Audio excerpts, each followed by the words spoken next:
Salut Moussa. Salut, ça va bien? Très bien. Ça va? La SNCF a été ponctuelle ce matin? Ouais. Tu viens d'arriver, just in time. Tout frais. On est ravis d'ouvrir le Zero to One avec toi. Je vais pas te mentir, c'est toi qu'on souhaitait ce matin pour commencer. L'idée c'était, je sais pas, tiens, qui connaît Moussa Camara dans la salle? Un peu. Bon, bah les autres, va falloir vous mettre à la page. Et on est là pour ça. Moussa, tu as un parcours absolument atypique. Je vais faire ta bio, si tu le veux bien. Allez, je te corrigerai si tu veux. Voilà, c'est ça, tu me corriges tu vas être bon. si ça bug. Ouais. Je vais faire ta bio et puis surtout, on va parler de ce qui nous intéresse, c'est l'état d'esprit, le mindset entrepreneurial.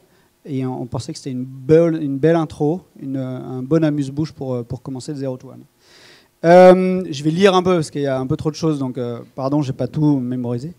Donc, tu as été entrepreneur très tôt, à la sortie de ton bac pro, un peu par hasard si j'ai bien compris, mais en tout cas, tu as fait dans les télécoms, si j'ai bien compris. Tu as fondé Agir pour réussir en 2007. La même année, ok, très bien. Donc une maison de quartier, moi je l'ai lu comme ça, au cœur de Cergy-Pontoise, mais c'était un vrai créateur de liens au cœur de ton quartier de Cergy-Pontoise. C'est comme ça qu'il faut le comprendre. En effet. Tu as fait un petit séjour aux États-Unis qui apparemment t'a un peu bousculé. Tu l'as fait aussi un peu par opportunité et au gré des rencontres. Et tu es revenu un peu changé de ce moment-là. Tu peux peut-être nous en dire un mot sur cette espèce de momentum pour toi? Ouais, je peux dire quelques mots. Déjà, merci pour l'invitation. C'est Avec un plaisir de revenir à Nantes, sachant que ça faisait un moment que je n'étais pas venu. Et c'est vrai que le déclic sur l'entrepreneuriat, on va dire, il a commencé à Washington, quand j'étais là-bas. Parce que pendant 2 mois et demi, j'étais toute la journée avec des grands entrepreneurs, des philanthropes, et on allait chercher des fonds, lever des fonds. Tous les jours, ça a été ça mon métier avec eux. Et le soir, on allait faire des actions philanthropes dans des ghettos à Washington, Okay. à 10 minutes de Washington en voiture.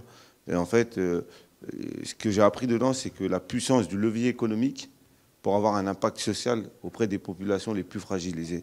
Et en fait, je me suis dit, en réalité, la clé ici, c'est aussi l'entrepreneuriat peut aussi servir de levier. Ça ne sert pas uniquement à enrichir les gens, à faire des profits, mais aussi quand on est dans un niveau de vie confortable, finalement, on peut redonner aux autres et on peut aussi participer. Ça a été aussi ce déclic, le fait de comprendre un peu cet écosystème. Et donc tu reviens des États-Unis. Alors là, tu réfléchis, tu mûris tout ça, et en 2015. Si je ne me trompe pas, tu lances Les Déterminés. Un peu avant.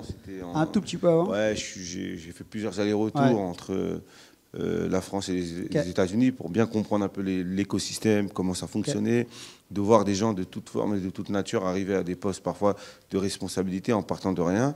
Et je me suis dit, en réalité, voilà, en 2013, j'ai commencé à avoir cette idée. 2014, je rencontre un écosystème entrepreneurial et on lance officiellement fin 2014, début 2015, Les Déterminés. Donc Les Déterminés, c'est une association qui propose de la formation et de l'accompagnement pour des entrepreneurs ou des aspirants entrepreneurs issus des quartiers. Issus des quartiers, des territoires ruraux, partout en France en fait, partout. On rassemble des gens de tout horizon, et peu importe leur origine sociale, le dénominateur commun, ce qui nous intéresse chez nous, c'est leur envie, leur capacité à aller au bout d'un projet et de mettre les moyens. Voilà, c'est un peu le travail qu'on fait. Donc ça fait 9 ans. C'est plus de 1200 personnes accompagnées.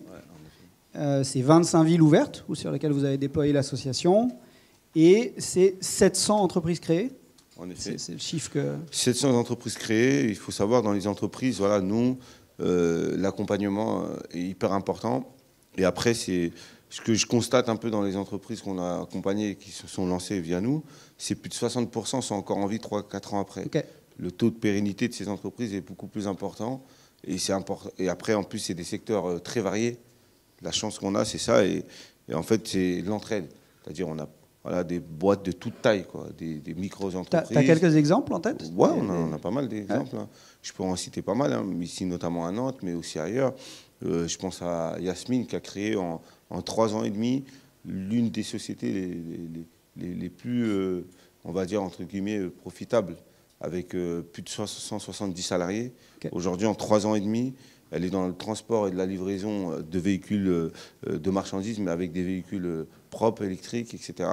Elle a une flotte de véhicules, elle a des contrats avec des grandes marques et des grands groupes, et elle se déploie et continue à grandir.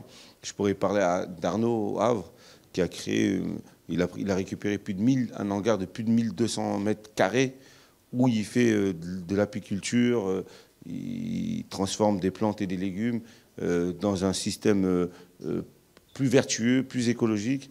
Et en fait, voilà, il a réussi à créer une dizaine d'emplois autour de ce projet-là. Et c'est très bien. Et je pense que voilà, des projets comme ça, ici aussi à Nantes, partout, il y a des femmes et des hommes qui créent des projets, qui partent de rien, qui se développent et qui aujourd'hui voilà, arrivent à avoir un impact local. Parce que ce n'est pas que du profit, c'est que derrière, les personnes qui recrutent, parfois ils recrutent aussi des gens qu'on n'aurait pas forcément recrutés. Et il y a aussi ce côté-là qui est pour moi hyper essentiel. Okay. J'ai lu aussi que tu avais 64% de femmes dans les personnes accompagnées. Est-ce que tu peux faire une petite parenthèse, 2 secondes, sur comment tu expliques que tu aies autant de représentation féminine dans un entrepreneuriat qui est, ouais. Même si les choses bougent. En fait, ça s'est fait naturellement. Moi, je ne suis pas arrivé avec une vision en disant que, voilà, je vais dire la vérité, je ne suis pas arrivé avec cette vision de me dire qu'il faut qu'il y ait autant de femmes que d'hommes. Mais pour nous, c'était important que dans les formations qu'on proposait, qu'il y avait au moins la parité. Et du coup, les premières femmes qui ont fait le programme, c'est elles qui ont entrepris le plus rapidement, c'est elles qui ont été le plus visibles. Okay. Et finalement, ça a créé en fait un effet où beaucoup se sont reconnus en elles. Et du coup, on a toujours attiré beaucoup plus de femmes dans nos programmes que d'hommes. Et okay. C'est tant mieux. Et c'est pour ça qu'en plus, on continue à le valoriser. Mais ça s'est fait vraiment naturellement, quoi. C'était pas et c'est bien comme ça. Parce que quand elles arrivent, il n'y a pas une question de femme ou d'homme, c'est une question de où tu veux y aller, comment, et avec quelle arme, et comment on t'accompagne pour y arriver, c'est tout. Trop bien. Petite parenthèse sur Nantes, il y a les déterminés à Nantes. Ouais. Les déterminés, il y en a pas mal qui sont dans la salle, hein, qu'on peut applaudir et saluer. Patrice, qui gère, que je ne vois pas, qui gère un peu la promo, qui est le coordinateur qui peut se lever, hein, qui... Lève-toi, voilà. Patrice. Patrice. Ouais. Ok. Je continue un peu, parce que tu n'as pas tout à fait terminé, on n'a pas tout à fait terminé ta bio. J'ai vu que tu avais monté un programme qui s'appelle La Relève. En tout cas, avec les déterminés, vous êtes contributeur d'un dispositif qui s'appelle La Relève, qui est porté par le ministère de la Culture. C'est tout récent, ça ? Tout récent. Tu veux en dire 2 mots ? Ouais, en fait, c'est un programme où moi, la ministre de la Culture, est venue me voir en me disant que voilà, on avait une idée de développer des profils assez divers dans les nominations qui sont reliés à la culture, au ministère de la Culture. Et du coup, elle me dit, dans ce vivier, j'ai pas de vivier divers. J'ai tout le temps, parfois, les mêmes profils qui sont dans la culture et ça reproduit un entre-soi. Et elle est venue nous voir en nous disant, moi, je vous donne un défi, c'est d'aller me chercher 101 personnes dans tous les départements de France pour pouvoir diversifier le vivier de nomination en préparant pendant 1 an à 2 ans et demi, en partenariat avec Sciences Po, ces personnes qui ont un goût prononcé à la culture, où on va aller les accompagner pendant 1 an et demi, voire 2 ans. Ils vont sortir avec une certification, une formation diplômante, et derrière, ils seront mis en lien dans le vivier de nomination du ministère de la Culture sur des postes de conservatoire, de théâtre, d'art vivant ou plein de choses comme ça. Et du coup, pour moi, je trouve que c'est intéressant parce que il faut savoir, la culture, parfois, ça peut paraître un milieu très fermé, très éloigné. Et le fait de promouvoir des programmes comme ça, c'est de remettre un peu des talents en perspective, en avant. Et je pense que si on réussit cette mission-là, bah, on peut réussir dans n'importe quel domaine. Okay. Mais il y a besoin de renouveler un peu le vivier, des gens qui viennent de villages, de quartiers, des personnes en situation de handicap, des femmes, des hommes, des gens avec des parcours parfois atypiques, qui peuvent aussi alimenter ce vivier de nomination. Et je pense que la culture en a bien besoin dans notre pays. Je crois que c'est le truc qui me frappe le plus dans ton parcours. Tu l'as dit, j'ai dû lire une interview où tu as dit, en fait, moi j'ai rencontré 3 présidents, parce que tu as dû rencontrer Ouais. Nicolas Sarkozy, François Hollande et Emmanuel Macron. Et tu as dit, moi je suis toujours là, tu vois, c'est presque l'Elisabeth II, l'Elisabeth II de l'entrepreneuriat populaire. Non, en fait, on me demandait, ouais, alors, on me posait la question précise pour répondre, ouais, quand est-ce que tu te lances en politique et tout. Je leur ai dit, non, moi, la politique, c'est pas ce qui me drive le plus. Moi, ce qui me drive, c'est d'être avec les gens, c'est de transformer les choses, c'est de proposer des projets sur du long terme, voir les voir évoluer, se battre pour aller chercher des moyens pour pouvoir les développer. Et je leur dis, voilà, ils me disent, ouais, mais politique, ça pourrait être un levier assez puissant. Et je répondais en disant, moi, depuis que je suis actif, j'ai vu 3-4 présidents et ils sont tous partis, je suis encore là. En gros, façon de parler, mais en disant que la politique, ça change à chaque fois, quoi. Il faut savoir tout le temps ce qu'on voulait, mais nous, nos projets, ils doivent rester. Okay. Et c'est pour ça que je me trouvais beaucoup plus utile dans ce que je faisais là. Après, ça n'empêche pas d'avoir des relations, notamment avec le président, le gouvernement, etc. Parce que, en fait, dans ce qu'on fait, on a aussi un travail de plaidoyer. C'est-à-dire comment aujourd'hui, ce qu'on propose à notre échelle puisse aussi être un modèle qui soit duplicable, qui soit aussi limite repris par les services publics, pas pour le changer, mais pour pouvoir accélérer. Parce que quand je vois le nombre de personnes qui souhaitent se faire accompagner, qui ont des projets professionnels, qui ont des projets entrepreneuriaux, et qui n'arrivent pas forcément à trouver les portes qui s'ouvrent à eux, nous, même avec toute la volonté, la détermination qu'on a de pouvoir accompagner, développer l'entrepreneuriat, l'emploi dans les quartiers, dans les territoires.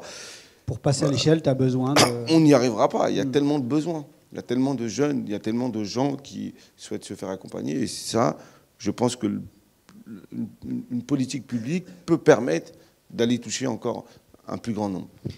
Et ce que je disais, moi, ce qui est frappant, c'est, tu vois, ces rencontres-là, je ne sais pas si c'est un track record déterminant de rencontrer des présidents, mais en tout cas, c'est révélateur probablement de ce qui fait partie de ton état d'esprit.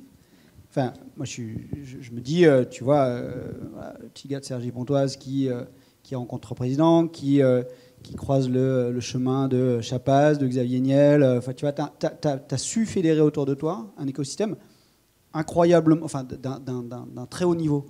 Et tu vois, encore une fois, je ne sais pas si c'est un track record déterminant, mais ta capacité à aller chercher ces gens-là au service de ton objectif, pour moi, c'est ce qui m'a frappé le plus. Comment tu expliques ça ? Est-ce que c'est du culot ? Est-ce que c'est de l'inconscience ? Probablement que tu vas me dire que c'est de la détermination.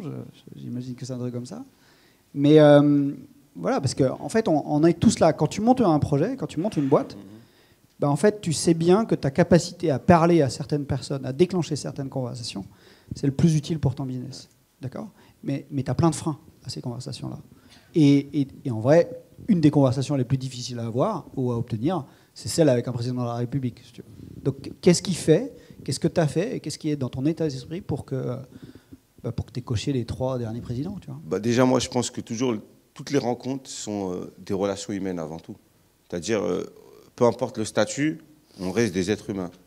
C'est-à-dire, quand vous parlez avec quelqu'un, peu importe la personne avec qui vous parlez, peu importe ses responsabilités ou pas du tout, moi, je pense qu'il y a toujours aussi ce temps qui est hyper important d'échange, de donner du temps aux gens. Et j'ai toujours dit que finalement, pour moi, ma plus grande force, moi, j'ai vu des gens brillants dans ma vie. J'ai rencontré des gens, c'était des machines de guerre. Une intelligence, mais incroyable. Mais l'intelligence sociale, ils ne l'avaient pas. C'est-à-dire, ils ne savaient pas faire avec les gens. C'était pas humain. Il manquait quelque chose. Et du coup, ce n'est pas des gens intéressants, ces gens-là. Et du coup, moi, j'ai toujours vu et c'est vrai que c'est compliqué. Moi, je n'ai pas connu tous ces gens que je connais aujourd'hui comme ça. Ce n'est pas arrivé comme ça. Au début, je suis passé par une étape où, quand je voulais rencontrer un tel ou un tel, ce n'était pas possible. Je sors de mon quartier à Cergy-Pontoise, je ne connais personne, mon écosystème, c'est le même. On n'a pas ces réseaux-là de base. Et finalement, j'ai toujours dit que pour rencontrer des gens importants, il fallait que je devienne important. En tout cas, il fallait que le projet que je porte devienne important. Et j'ai travaillé, et c'était ma seule boussole. C'était pas de rencontrer, mon but, c'était pas de rencontrer des gens importants. C'était de faire un projet qui avait du sens, dans lequel j'allais mettre toute mon énergie, toute ma force, et de faire en sorte que ce projet-là, il puisse me dépasser et dépasser ce que je voulais. J'y croyais tellement que je suis arrivé. Et ça, c'est une force qui est mentale, parce que je n'avais pas cette capacité, j'avais des doutes, je n'ai pas fait de grande école. Parfois, il me manquait des bagages, de connaissances, de plein de choses. Mais la certitude que j'avais, c'était l'action que je portais. Et l'action que je portais, elle m'a rendu confiant.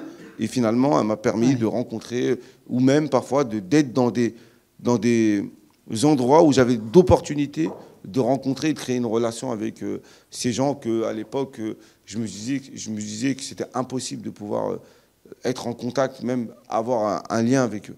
C'est ton projet qui a porté ta confiance? C'est mon action qui a porté ma confiance. Ouais. Parce que le projet, j'y croyais tellement. Est-ce que tu te définis comme un mec confiant de base? Moi, j'ai des doutes, comme tout le monde. Ouais. J'ai des craintes. Ce que je fais, tout ne réussit pas bien, forcément. Et on se remet en question, parfois, voilà. Mais j'ai un truc, c'est déjà cette capacité à écouter quand ça ne marche pas. Quand les gens me disent que ça ne marche pas ou c'est pas bien, ce que tu as fait, tu vois, souvent on a du mal et on a dans tout ce qu'on porte, parfois on a un attachement émotionnel. Et moi, j'ai réussi à me détacher de cet attachement émotionnel sur le point de vue où on pouvait dire du bien ou du mal sur le projet, ou ce que je portais ou ce que je faisais. À un moment donné, au contraire, ça m'enrichissait pour m'améliorer, pour faire autre chose. Et c'est très difficile. Et moi, je le vois, beaucoup d'entrepreneurs qui travaillent tout le temps, tous les jours, jour et nuit, qui pensent leur projet pendant plusieurs années. Quand on va un peu titiller un peu le truc, ils vont le prendre personnellement.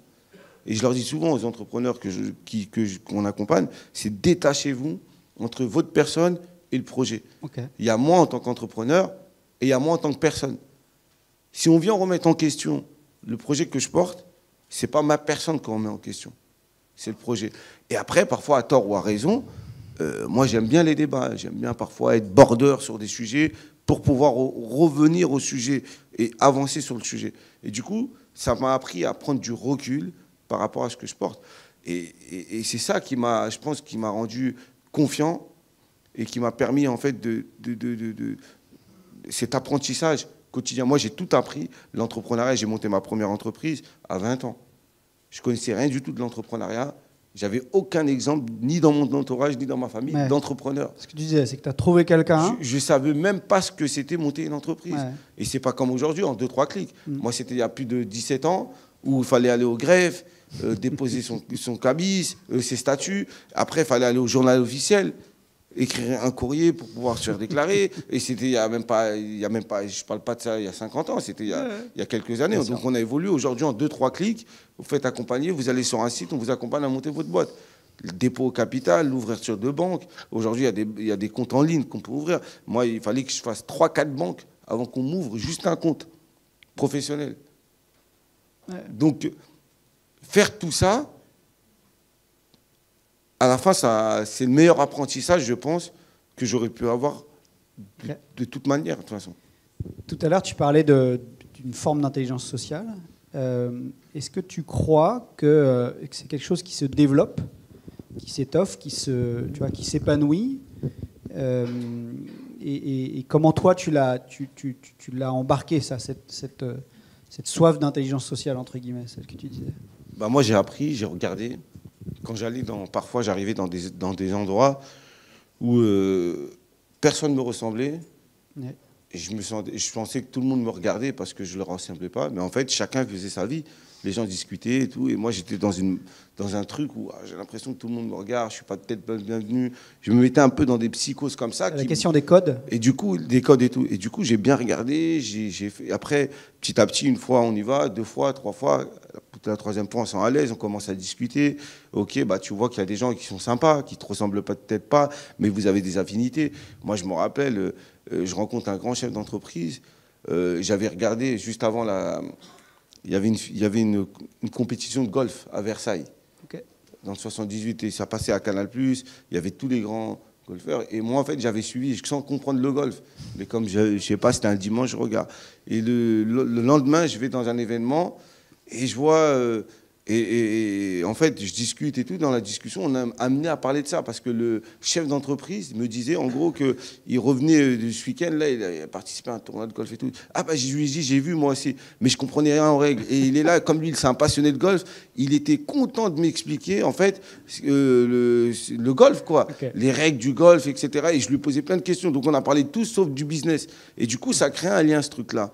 Et de ce lien-là, finalement, on est resté en contact, on s'est revus. Plus tard, on a reparlé du business et on a fait énormément de choses ensemble.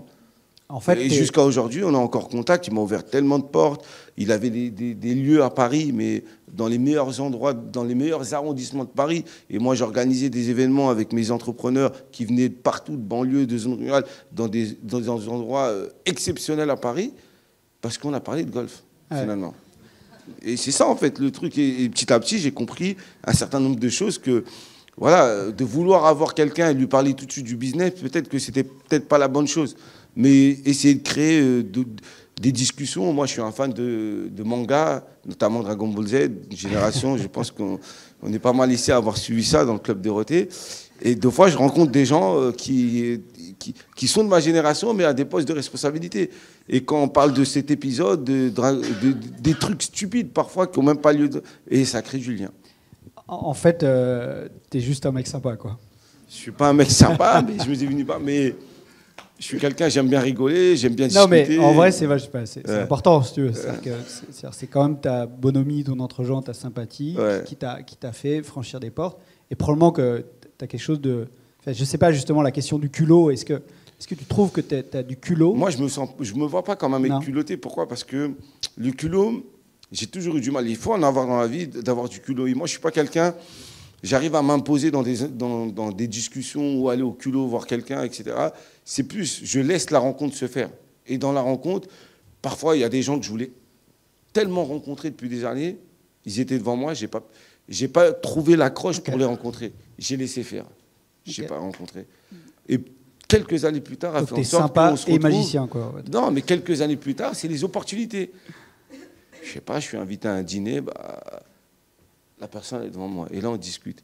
Et je pense que si je l'avais vu, par exemple, à la sortie d'une conf, on n'aurait peut-être pas eu le même fit que quand j'ai dîné avec lui et qu'on a discuté. Et c'est comme ça que ça se fait. Et tout le temps, moi, je dis souvent que quand on travaille un projet, en fait, là, je suis dans un écosystème qui me permet d'avoir uniquement et que des opportunités. Je veux raconter une histoire l'année dernière. Moi, je suis allé à Washington, j'ai fait un stage.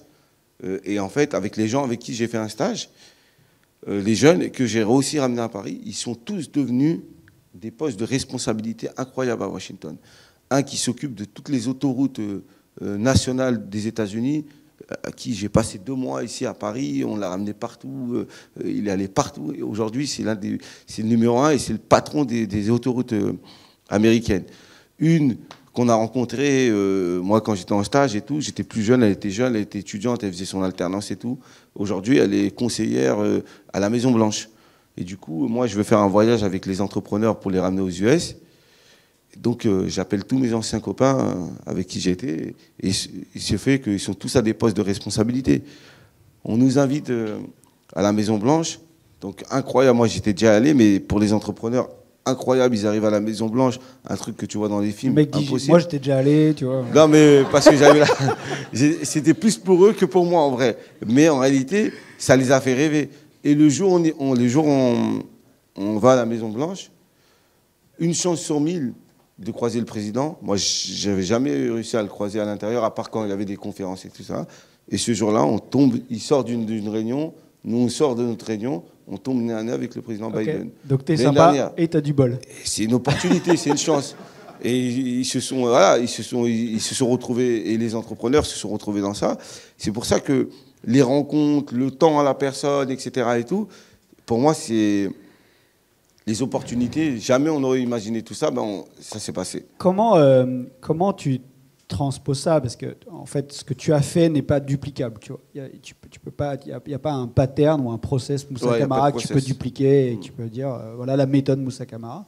Alors j'en fais un parallèle, mais tu as aussi écrit un bouquin qui est paru là à l'automne, je crois, qui s'appelle Déterminé. Comment on s'en sort? Comment ça sort? Les éditions Les Presses de la Cité, voilà. Qui est sorti le 14 septembre. Trop bien. Ah, tu peux dire le prix si tu veux. 19 €. TTC hors taxe, tu vois. Il est partout à la FNAC, sur Amazon. Allez le récupérer. Comment justement, en partant d'un modèle qui n'est pas duplicable, comment toi, c'est quoi les conseils, les premiers conseils que tu donnes aux entrepreneurs que tu croises? Qu'est-ce que tu essayes de leur transmettre, mais qui ne soit pas effectivement la méthode Moussa Camara au sens de ta vie et de ton parcours? Déjà, pour moi, chaque parcours est différent. Et moi, je dis souvent, moi, j'ai pas un parcours exceptionnel. Moi, ce que j'ai fait, c'est... Déjà, je me suis pas fait tout seul. Souvent, j'entends des gens, ouais, je me suis fait tout seul, je suis parti de rien, etc. Non, moi, ça a été l'addition de rencontres. C'était le fruit de rencontres, de discussions, d'opportunités, d'être là parfois au bon moment, au bon endroit. Et en même temps, ça a été beaucoup de travail. Parce que tout ça, c'est pas arrivé comme ça. C'était beaucoup d'investissement, beaucoup d'années. Tu parles, j'ai le monologue de Obélix Mission Cléopâtre dans la tête. La fille, c'est des rencontres. C'est vrai, mais c'est vrai, c'est la réalité, c'est ça. C'est moi, si je dois définir mon parcours, ça a été le travail et les rencontres. Les travails m'ont permis de faire des rencontres. Okay. Et surtout, ce que je dis souvent, c'est que parfois, quand on a une idée, un truc, on veut rencontrer tout de suite des gens. Pour moi, c'est pas la priorité. La priorité, c'est de se concentrer sur le projet qu'on porte. Parce que c'est le projet, en vrai, qui va générer les rencontres, qui va générer les connexions et qui va générer aussi les opportunités. Et en fait, travailler sur le projet, première chose, s'investir, y croire vraiment, se faire accompagner quand on peut, c'est hyper important. Pas trop écouter les conseils, parce que parfois, quand on vous donne trop de conseils, vous ne savez pas vers où vous dirigez. Et surtout, l'engagement sincère, pour moi, c'est la base. Ok. Et ça veut dire quoi? Parce qu'en fait, toi, tu as un projet qui forcément te nourrit très fort, tu vois. C'est-à-dire, tu as un projet impact, on pourra parler de l'impact, mais en tout cas, tu as une mission sociétale qui est assez claire, qui est lisible, et probablement que c'est aussi ce qui porte tes rencontres. Quand tu as un projet de monter... je sais pas quoi, un projet de flotte auto, d'épicerie de quartier, de pressing, de je sais pas quoi, n'importe quoi. Tu vois, ta mission, elle n'est pas si grande que ça, et donc elle ne te porte pas nécessairement autant. Comment sur des projets plus simples, peut-être moins forts, comment tu arrives à insuffler cette logique de détermination à ceux que vous accompagnez? En fait, je suis d'accord et je ne suis pas d'accord. Pourquoi? Okay. Parce que moi, ça a été ma mission à moi qui m'a porté. Parce que mon parcours a fait que j'étais tourné vers les autres et parce que le fait d'avoir été aussi dans une famille nombreuse où mes parents m'ont inculqué les valeurs d'entraide, de partage, de solidarité entre mes frères et mes sœurs, ça rejaillit. Mais j'étais passionné aussi par d'autres choses. En fait, pour moi, j'ai toujours voulu faire ce que j'ai envie de faire et ce que j'aime faire. Et je le dis souvent, ce n'est pas une question du projet qu'on porte. C'est est-ce que ce qu'on fait, on aime ça? Est-ce qu'on est passionné par ça? Est-ce que quand on se lève le matin, on est content, on sent le truc? Peu importe. Demain, si j'avais voulu être boulanger, j'aurais fait la meilleure des boulangeries possibles. Les déterminés. Pourquoi? La meilleure boulangerie, déterminée, tout ce qu'on veut et tout. Tout le monde, toute la France, elle serait venue manger chez moi. Parce que dans ma tête, quand je fais un truc, j'essaie toujours de dire comment je peux porter le truc, pas pour les gens, pour moi, qu'il soit le meilleur possible. Okay. Et en fait, ce truc-là, demain, je sais que je ne ferai pas 9 ans déterminé, je n'ai pas vocation à durer. C'est-à-dire, ce n'est pas un projet de vie pour moi. J'en aurai d'autres. Je suis encore jeune, j'ai de l'énergie, et même dans le prochain projet que je porterai, je ne sais pas ça sera lequel, mais je mettrai la même énergie, la même force, parce que ça me drive. Okay. Et j'attends de chercher un truc qui me drive. Et même si derrière, ça génère des profits, je n'ai pas de problème avec ça, moi. Au contraire, il faut bien faire tourner le moteur. Et le moteur, on ne le fait pas tourner qu'avec je vous aime. Il faut un peu du cash. Du cash et on vous aime, il n'y a pas de problème. Mais c'est vrai, mais c'est important de le dire. Moi, je suis un entrepreneur. Et aussi, je sais que je le porterai avec la même force. Okay. Le plus important, c'est de faire ce qu'on aime. Si on aime faire un projet qui a de l'impact, il faut le faire à fond.